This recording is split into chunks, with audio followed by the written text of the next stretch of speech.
প্রয়োজনে রাজনীতি করতে আমার হাজবেন্ডকে আমি দিব না, শুধু আমাদের কাছে ফেরত দেওয়া হোক। ওকে শারীরিকভাবে যে নির্যাতন করা হচ্ছে, ওর যেন চিকিৎসার ব্যবস্থাটুকু করা হয়, ওকে যেন একটু চিকিৎসা সেবাটা দেওয়া হয়। ওরা আমাকে ধরেছিল এমন ভাবে, শুধু আমি জানতে চাচ্ছিলাম যে কেন নিয়ে যাচ্ছে। 25শে মার্চের কারো রাত গল্পে বই পড়েছিলাম ছোটবেলায়, যখন ঠিক ওই রাতটা যেন আমার জীবনে নেমে এসেছিল আমার সন্তানদের জন্য।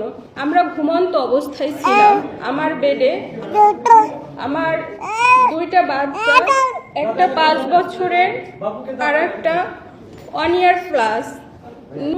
নূরের গলা ধরে শুয়েছিল ওর বড় বাচ্চাটা, যে বাচ্চাটা আজকে ও স্তব্ধ হয়ে গেছে।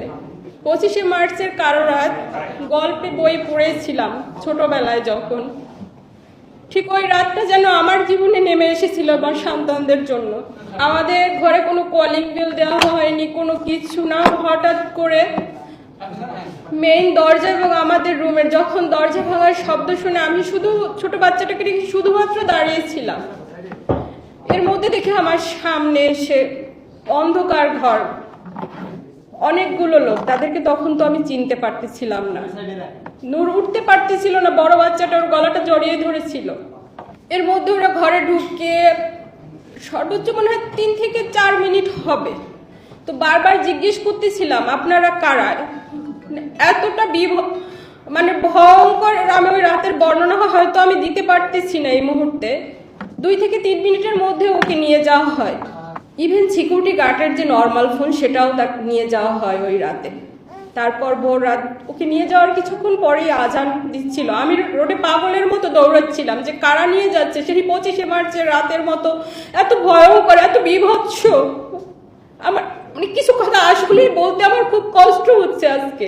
ওরা আমাকে ধরেছিল এমন ভাবে, শুধু আমি জানতে চাচ্ছিলাম যে কেন নিয়ে যাচ্ছে। আমার বাচ্চাটা থর থর করে কান্না করতেছিল, বড় বাচ্চাটা ভয়ে সে কান্না করতে পারতেছিল না। তখন নিয়ে যাওয়ার পরে আমরা ডিবি কার্যালয়ে যাই মিন্টু রোডে 7টার দিকে।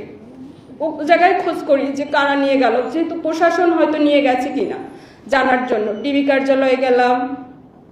ওই জায়গা থেকে যেহেতু র্যাবের 2টা গাড়ি ছিল, র্যাব 3-এর, তো তার জন্য র্যাব 3-এ যাই। যখন ওর খোঁজ পাচ্ছিলাম না, তারপর বাধ্য হয়ে নিকটস্থ আমাদের হাতিরঝিল থানায় গেলাম। যেহেতু ওর খোঁজ মানে শুধুই ভয়ে ছিলাম যে আসলে ওকে আমরা ফেরত পাবো কিনা। তো আমি শুধু এতটুকুই অনুরোধ করব আপনাদের মাধ্যমে বা উপর মহলে যারা আছেন, ওর শারীরিক নির্যাতনটা আপনারা বন্ধ করুন। ও যেন রাজনীতি, আমার দরকার নেই, আমার রাজনীতি করতে হবে না। কারণ আমি খুব নিম্ন মধ্যবিত্ত পরিবার থেকে উঠে আসা, নূরও তাই। আমাদের খুব চাওয়া পাওয়ার কিছু নেই।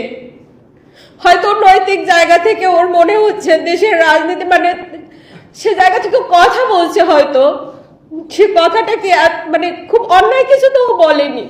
তো মিথ্যা এই জিনিসগুলা দিয়ে একটা মানুষের জীবনটাকে, তার পরিবারটাকে ধ্বংস করে দিবেন না আপনারা। আমার ছোট বাচ্চাটা খুব অসুস্থ, ওর বারবার ট্রিটমেন্টের দরকার হয়, ফলো আপের দরকার হয়। আমি জানি না, সব বাচ্চারাই হয়তো তার বাবার জন্য খুব পাগল থাকে, বাট আমার বড় বাচ্চাটা যখন বলে মা তুমি রাগ করো না, আমি একটু আমার বাবাকে একটু বেশিই ভালোবাসি।